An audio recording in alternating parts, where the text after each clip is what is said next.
लत वो बुरी चीज़ है जो किसी भी इंसान के ऊपर अगर एक बार हावी हो जाए तो फिर वो इंसान इतनी आसानी से बाहर नहीं निकल पाता है और जब तक वो होश में आता है तब तक काफ़ी देर हो चुकी होती है, जिसकी वजह से न जाने कितने लोगों की ज़िंदगियां तबाह हो जाती है। आज की भी कहानी में सेम कुछ ऐसी होता है। नमस्कार, आदाब, मैं हसमुद्दीन और आप देख रहे हैं सफ़र क्राइम तक। आज की जो सच्ची घटना मैं आपको सुनाने वाला हूँ, ये घटना है भारत की राजधानी दिल्ली शहर की। दिल्ली का एक इलाका पड़ता है जीटीबी इनक्लेव और इसी जीटीबी इनक्लेव का रहने वाला साबिर खान। साबिर जिसकी उम्र है लगभग 45 साल के आसपास। साबिर की पत्नी का नाम है रुखसाना जिसकी उम्र है 30 साल। साबिर के टोटल 4 बच्चे हैं। साबिर जो कि अपना खुद का एक बिजनेस कर रखा है, जिस बिजनेस से वो अच्छा खासा पैसा ही नहीं कमाता है बल्कि अपने बच्चों को भी बेहतर शिक्षा देता है। बात कर रहा हूँ मैं 15 जून की रात्रि के करीब 11 बजे के आसपास। साबिर हर रोज़ की तरह जब अपना काम निपटा करके घर पे पहुँचता है, अपने पूरे परिवार के साथ बैठ करके खाना खाता है और एक साथ सो जाते हैं। पर जैसे ही रात्रि के 2 बज जाता है, अचानक साबिर को बाथरूम महसूस होता है। इसीलिए साबिर अपने ही घर के 2nd फ्लोर के टॉयलेट में चला जाता है। इधर रुखसाना बेड पे ही अपने पति का इंतज़ार करने लगती है, पर काफ़ी देर तक जब साबिर वापस नहीं आता है, रुखसाना अपने पति को आवाज़ देते हुए सीढ़ियाँ चढ़ करके 2nd फ्लोर पे जाती है। पर 2nd फ्लोर पे जब पहुंचती है तो सीढ़ी पे जो दरवाज़ा लगा था उसकी कुंडी दूसरी तरफ से लगी हुई थी। वहीं पे खड़ी होकर के रुखसाना अपने पति को कई बार आवाज़ देती है, ना तो दरवाज़ा खुलता है और ना ही साबिर कोई उधर से जवाब देता है। इसलिए रुखसाना अपने घर से बाहर निकलती है और पड़ोस के रहने वाले असलम के पास जाती है और असलम से सारी बात बताती है। असलम को भी बड़ा अजीब सा लगता है कि आखिरकार साबिर कोई जवाब क्यों नहीं दे रहा है। असलम अपनी पत्नी को लेकर सीधे रुखसाना के घर पे पहुंच जाता है और वो भी सीढ़ियों पे चढ़ के जाकर दरवाज़ा खटखटाने की कोशिश ही नहीं करता है, बल्कि कई बार साबिर को आवाज़ भी लगाता है, पर इसके बावजूद भी साबिर कोई जवाब नहीं देता है। तभी असलम की नज़र बगल के बालकनी में चली जाती है। बालकनी में जो सफ़ेद कलर की एक चादर दिखाई देती है। असलम जब उस चादर के बारे में रुखसाना से पूछताछ करता है, उस चादर को देखकर साबिर का बड़ा बेटा शाहिद वहां पहुंच जाता है और चादर हटाता है। चादर में हल्का खून भी लगा था। शाहिद जैसे ही चादर को हटाता है, उसके अंदर का नज़ारा देख वो ज़ोर ज़ोर से चीखने चिल्लाने लगता है। दरअसल उसी चादर में साबिर का डेड बॉडी पड़ा हुआ था। साबिर के शरीर पे किसी तेज़धार हथियार से कई बार वार किया गया था। जैसे ही इस तरह का नज़ारा देखते हैं, सब के सब ज़ोर ज़ोर से चीखना चिल्लाना शुरू कर देते हैं। तभी असलम इस बात की जानकारी नज़दीकी थाने में दे देता है। इधर पुलिस को जैसे ही सूचना मिलती है, पुलिस उसी रात को ही अपनी टीम के साथ रुखसाना के घर पे पहुंच जाती है। पुलिस जब साबिर की डेड बॉडी को देखती है तो मालूम चलता है कि उसके शरीर पे किसी तेज़धार हथियार से कई बार वार किया गया था। वो चाकू भी बगल में ही पड़ा था। चाकू को पुलिस अपने पास रख लेती है और घटनास्थल की बड़ी बारीकी तरीके से मुआयना करती है। पुलिस जब इस हत्या के बारे में साबिर की पत्नी रुखसाना से पूछताछ करती है तो रुखसाना भी पुलिस को वही जवाब देती है जो इससे पहले अपने पड़ोस के रहने वाले असलम को बता चुकी थी। रुखसाना जब इस तरह की बातें पुलिस वालों से बताती है, पुलिस को लगता है कि जो भी अपराधी होगा या तो साबिर के जानने वाला होगा या फिर घर का ही कोई सदस्य होगा, क्योंकि साबिर के घर में आने का मात्र एक ही रास्ता था। उसी रास्ते से अपराधी आए भी होंगे और उसी रास्ते से वापस भी गए होंगे।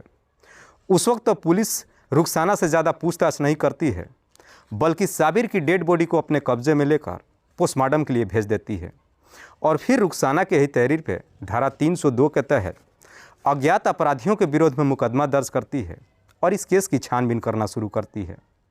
इधर 2 दिन के बाद जब साबिर का पोस्टमार्टम रिपोर्ट आता है, उस रिपोर्ट में बताया जाता है कि साबिर के शरीर पे 32 बार वार किया गया था। पुलिस अब अपराधियों तक पहुंचने के लिए साबिर के जितने भी जानने वाले होते हैं, सबके नंबरों को सर्विलांस पे डाल देती है और साथ ही साथ अपने खबरियों को भी काम पर लगा देती है।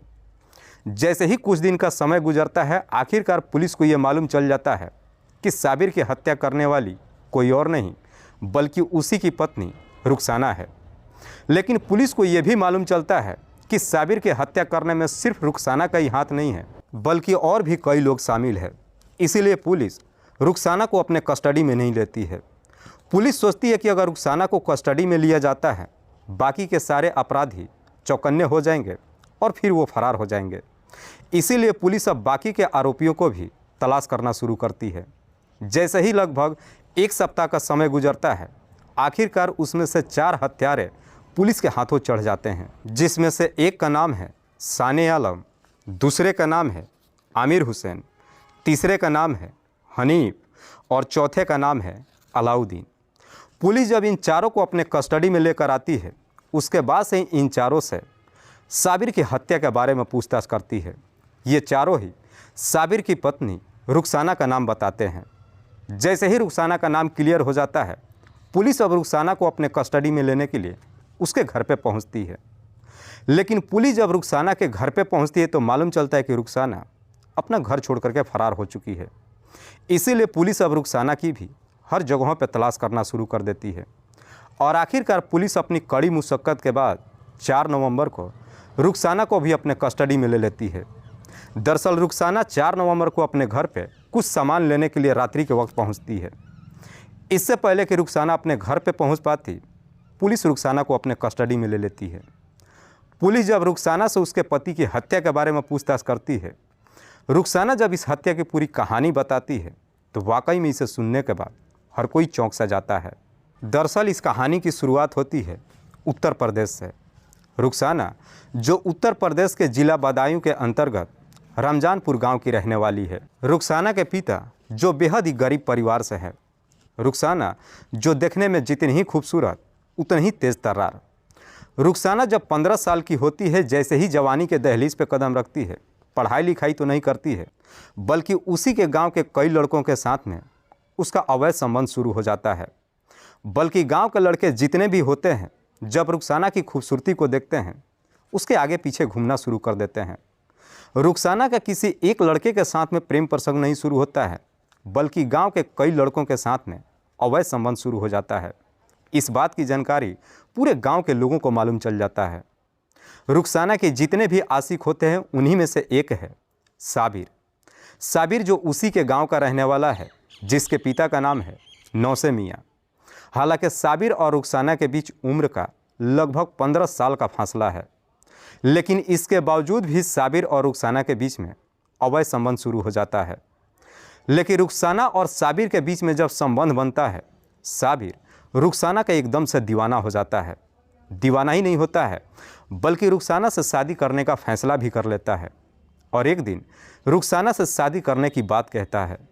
जैसे ही शादी का प्रपोजल रखता है, रुखसाना इस शादी से साफ इनकार कर देती है।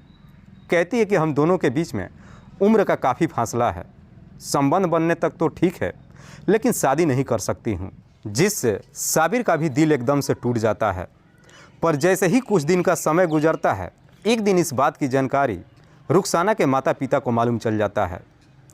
इधर रुखसाना के पिता को जैसे ही अपने बच्ची की करतूतों के बारे में मालूम चलता है, अपनी बच्ची की बुरी तरीके से पिटाई करते हैं। इस पिटाई के बाद रुखसाना की आदतों में भी काफ़ी बदलाव आ जाता है। उसके बाद से अब रुखसाना साबिर से शादी करने के लिए भी तैयार हो जाती है। जैसे ही शादी करने के लिए तैयार हो जाती है, उसके बाद से साबिर रुखसाना से शादी करने के लिए अपने पिता नौसे मियाँ से जाकर बातचीत करता है। पर जैसे ही रुखसाना से शादी करने के लिए बात अपने पिता से कहता है, रुखसाना का नाम सुनकर नौसे मियाँ भी एकदम से भड़क जाता है। कहता है कि मेरे जीते जी तुम्हारी शादी रुखसाना से किसी कीमत पे नहीं हो सकता है। नौसे मियाँ जो अपने गांव का एक सम्मानित व्यक्ति है, नौसे मियाँ कहता है कि रुखसार वो लड़की है जिससे कोई इज्जतदार आदमी कभी बात भी नहीं कर सकता है। पर नौसे मियाँ जब इस शादी का मंजूरी नहीं देते हैं, इधर साबिर भी अपनी जिद पे उतर जाता है। साबिर अपने पिता को जवाब देते हुए कहता है कि अगर मेरी शादी रुखसाना से नहीं हुई तो मैं अपने आप को ही ख़त्म कर लूँगा। जैसे ही अपने आप को मारने की बात कहता है, आखिरकार नौसे मियाँ भी अपने बेटे को मंजूरी दे देते हैं। तब जाकर के साबिर रुखसाना से शादी कर लेता है।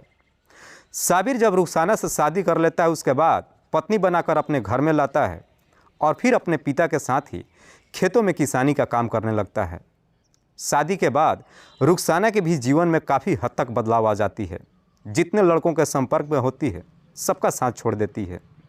जब कुछ साल का समय गुजरता है, साबिर के 4 बच्चे भी हो जाते हैं। पर जैसे ही 4 बच्चे इस दुनिया में आ जाते हैं, अब साबिर को एहसास होने लगता है कि खेती किसानी से उसके बच्चों का एक बेहतर भविष्य नहीं बन सकता है। इसीलिए साबिर एक नौकरी की तलाश में दिल्ली शहर में आ जाता है। दिल्ली शहर में पहुंचने के बाद कबाड़ी का बिजनेस करता है। जब कबाड़ी का बिजनेस शुरू करता है, जम करके मेहनत ही नहीं करता है बल्कि अच्छा खासा पैसा भी कमाता है। ठीक ठाक जब पैसे कमा लेता है, दिलसार गार्डन में अपना एक फ्लैट भी खरीद लेता है। उसके बाद से अपने घर पे जाता है, अपनी पत्नी और बच्चों को लेकर दिल्ली शहर में आ जाता है। साबिर अपने पिता को भी दिल्ली साथ लाने की कोशिश करता है, लेकिन नौसे मियाँ दिल्ली जाने से साफ इनकार कर देता है। इसीलिए साबिर अपने घर में एक नौकर को रख देता है जिसका नाम है नासिर। नासिर जो नौसे मियाँ के साथ ही खेती में हाथ बटाने लगता है। इधर साबिर जब अपने बच्चों को लेकर के दिल्ली शहर में आता है, अपने बच्चों को एक बेहतर स्कूल में दाखिला करा देता है। लेकिन साबिर को लगता है कि कबाड़ी का काम करने से उनके बच्चों पे काफ़ी बुरा असर पड़ेगा। इसीलिए साबिर अब कबाड़ी का काम छोड़ देता है और फिर स्टील वर्क का एक अपना बिजनेस कर लेता है। इस बिजनेस में भी वो काफ़ी मेहनत करके अच्छा पैसा कमा लेता है और फिर अपनी पत्नी और बच्चों के साथ बेहतर तरीके से जीवन व्यतीत करने लगता है। तब तक इधर रुखसाना 30 साल की हो जाती है और साबिर 45 साल का हो जाता है। जैसे ही 45 साल का हो जाता है, अपने कामों में इस कदर से बिजी हो जाता है कि उसके बाद से जब भी घर पे आता है, अपनी पत्नी के ऊपर कुछ ज़्यादा ध्यान नहीं देता है। रात के वक्त खाना खाता है और तुरंत ही गहरी नींद में सो जाता है। साबिर तो अपनी गहरी नींद में सो जाता है, लेकिन रुखसाना को अब अपने पति की कमी महसूस होने लगती है। रुखसाना को लगता है कि शायद उसका पति का उम्र ज़्यादा हो चुका है, इसीलिए अब उसका पति उसके तरफ ध्यान नहीं देता है। लेकिन रुखसाना का अपना मन नहीं भरता है। जब साबिर उसका साथ नहीं देता है, अब रुखसाना इधर उधर ताक झाँक करना शुरू कर देती है। तभी रुखसाना की नज़र उसके बच्चों को ही पढ़ाने वाला एक सरदार पे चली जाती है। सरदार जो रुखसाना के बच्चों को पढ़ाने के लिए अक्सर उसके घर पे आता है। सरदार के तरफ जब देखती है, उसके तरफ देख करके लटके झटके देना शुरू कर देती है, जिसे देख करके सरदार को भी समझने में देर नहीं लगता है कि रुखसाना चाहती क्या है। और आखिरकार कुछ ही दिन के बाद एक दिन रुखसाना के घर के अंदर ही रुखसाना और सरदार के बीच में अवैध संबंध बन जाता है। दोनों के बीच में जब पहली बार अवैध संबंध बनता है, इससे सरदार भी काफ़ी खुश होता है और फिर रुखसाना का दीवाना हो जाता है। दोनों एक दूसरे के इतने करीब आ जाते हैं कि आखिरकार एक दिन फैसला करते हैं और रुखसाना सरदार के साथ अपना घर छोड़ करके फरार हो जाती है। सरदार रुखसाना को लेकर अपने गांव पंजाब में चला जाता है, अपने बच्चों की फिक्र तक भी नहीं करती है। लेकिन इधर साबिर अपनी पत्नी को लेकर के काफ़ी परेशान हो जाता है। उसके बाद से साबिर अपनी पत्नी की हर जगहों पर तलाश करना शुरू कर देता है। जैसे ही 5 महीने का समय गुजरता है, आखिरकार साबिर को अपनी पत्नी के बारे में मालूम चल जाता है। जैसे उसे मालूम चलता है कि रुखसाना पंजाब में रह रही है, साबिर अपनी पत्नी के पास पहुंच जाता है और फिर रुखसाना को अपने साथ लाने की कोशिश करता है। लेकिन रुखसाना साबिर के साथ जाने के लिए तैयार नहीं होती है। साबिर जब अपनी पूरी कहानी उस सरदार के घर परिवार वालों से बताता है, आखिरकार सरदार के घर परिवार वाले रुखसाना को ज़बरदस्ती साबिर के साथ भेज देते हैं। साबिर जब रुखसाना को अपने साथ लेकर के आता है, साबिर को पूरा यकीन हो जाता है कि रुखसाना सुधरने वाली नहीं है। इसीलिए साबिर अपनी पत्नी को लेकर सीधे अपने गांव में आता है और अपने घर पे छोड़ देता है और 2-4 दिन रहने के बाद वापस दिल्ली चला आता है। इधर साबिर दिल्ली तो चला आता है, लेकिन रुखसाना जब अपने गांव में रहना शुरू करती है, वहाँ भी इधर उधर ताक झाँक करना शुरू कर देती है। तभी रुखसाना की नज़र उसी के घर में नौकर का काम करने वाला नासिर के ऊपर चला जाता है। नासिर एक ऐसा व्यक्ति था जो बिना किसी रोक टोक के रुखसाना के घर के अंदर तक भी आ जा सकता था। इसीलिए रुखसाना इस मौके का फ़ायदा उठाती है और फिर अपने ही नौकर नासिर के साथ में अवैध संबंध बना लेती है। दोनों के बीच में जब अवैध संबंध शुरू होता है, कुछ दिनों तक तो ठीक ठाक चलता है, पर जैसे ही कुछ महीने का समय गुजरता है, दोनों काफ़ी निडर हो जाते हैं और फिर खुलेआम एक दूसरे से मुलाकात करने लगते हैं। तभी इस बात की जानकारी गांव के लोगों को मालूम चल जाता है। इधर इस बात की जानकारी जैसे ही नौसे मियाँ को मालूम चलता है, नौसे मियाँ अपनी बहू की सारी करतूत अपने बेटे साबिर को बताता है। साबिर को जैसे ही मालूम चलता है वो फिर से अपने घर पे पहुंचता है। अपनी पत्नी की बुरी तरीके से पिटाई नहीं करता है, बल्कि अपने नौकर नासिर को भी घर से निकाल देता है। साथ ही साथ अपने छोटे भाई दिलशाद से कहता है कि तुम रुखसाना के ऊपर ध्यान रखना। उसके बाद से साबिर फिर से वापस दिल्ली चला जाता है।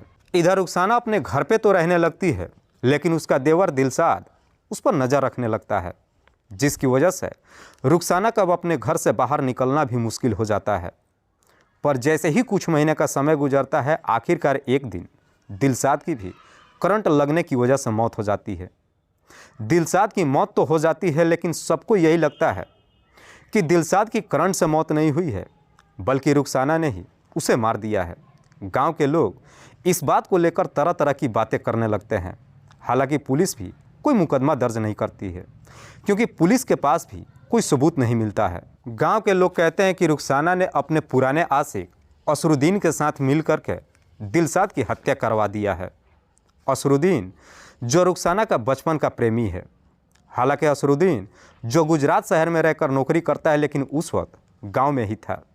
जैसे इस तरह की बातें गांव में चर्चा होने लगती है, असरुद्दीन के घर परिवार वाले भी इस कदर से डर जाते हैं कि अपने बेटे को वापस गुजरात भेज देते हैं।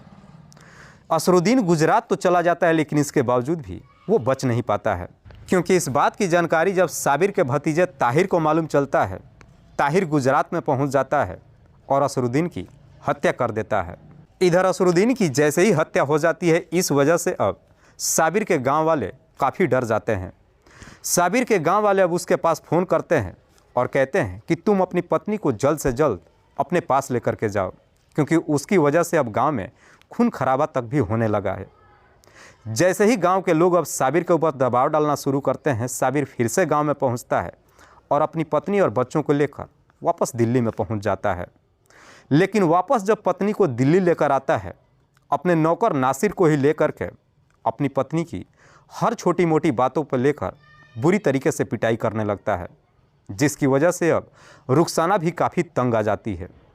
आए दिन हर रोज़ छोटी मोटी बातों को लेकर जब साबिर अपनी पत्नी की पिटाई करने लगता है, रुखसाना इस कदर से तंग आ जाती है कि अब वो अपने पति को इस दुनिया से हटाने का तय कर देती है। और फिर रुखसाना अपने पति को इस दुनिया से हटाने के लिए अपने नौकर नासिर से बातचीत करती है। नासिर भी रुखसाना का साथ देने के लिए तैयार हो जाता है।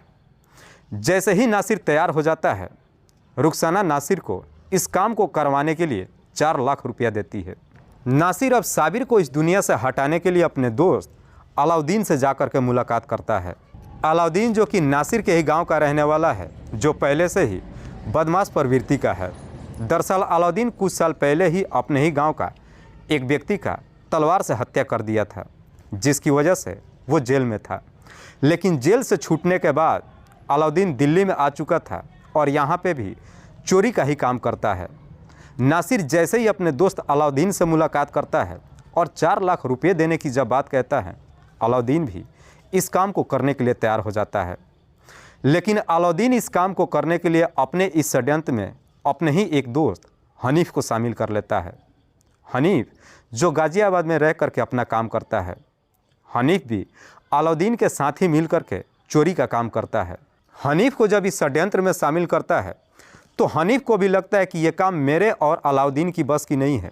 इसीलिए हनीफ अपने इस षड्यंत्र में अपने और 4 दोस्तों को शामिल कर लेता है, जिसमें से एक का नाम है अमर, दूसरे का नाम है आमिर हुसैन, तीसरे का नाम है सानू और चौथे का नाम है जाने आलम।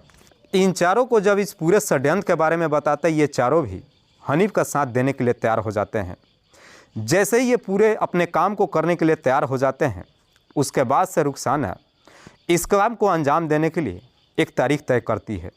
15 जून की रात्रि के वक्त 15 जून रात्रि के वक्त करीब 11 बजे के आसपास हर रोज़ की तरह साबिर जब अपना काम निपटा करके घर पे पहुंचता है, खाने के लिए जब बैठता है, रुखसाना अपने पति के खाने में कुछ नशीली चीज़ें मिला देती है, जिसे खाने के बाद साबिर तुरंत ही गहरी नींद में सो जाता है। साबिर इधर जैसे ही गहरी नींद में सो जाता है, उसके बाद से रुखसाना तमाम लोगों को अपने घर के अंदर बुला लेती है और फिर सबको अपने घर के अंदर ही छुपा देती है। इससे पहले कि ये सब अपने काम को अंजाम देते, करीब रात्रि के 2 बजे के आसपास साबिर को टॉयलेट लग जाता है। इसीलिए साबिर सेकंड फ्लोर पे चला जाता है। पर जैसे ही सीढ़ियों पे चढ़ने की कोशिश करता है, ये सब जाकर के मिलके साबिर को पकड़ लेते हैं, उसका मुंह दबा देते हैं और अपने पास से एक तेज़ धार हथियार निकालते हैं और फिर उसी हथियार से साबिर के ऊपर एक पर एक कई सारे वार करते हैं, जिसकी वजह से साबिर के मुंह से चीख तक भी नहीं निकल पाती है और उसकी घटनास्थल पे ही मौत हो जाती है। उसके बाद से साबिर की डेड बॉडी को एक सफ़ेद चादर में लपेटकर बालकनी में डाल देते हैं। उसके बाद से रुखसाना सबको अपने घर से बाहर निकाल देती है और फिर अपने घर की बेहतर तरीके से सफाई करती है। थोड़ी देर के बाद रुखसाना पड़ोस के रहने वाले असलम खान के पास जाती है और रोते बिलखते अपने पति के बारे में असलम खान से बताती है। वाकई में रुखसाना जब ये पूरी कहानी पुलिस वालों को बताती है, पुलिस रुखसाना के ही तहरीर पर बाकी आरोपियों को भी अपने कस्टडी में लेकर आती है। फिलहाल पुलिस ने इन तमाम आरोपियों को अपने कस्टडी में लेकर इन सब पे गंभीर धारा में मुकदमा दर्ज करके जेल भेज दिया है। दोस्तों, इस पूरी घटना के बारे में आप क्या सोचते हैं? आप अपनी राय हमें कमेंट बॉक्स में ज़रूर दीजिएगा। तब तक के लिए जय हिंद, जय भारत।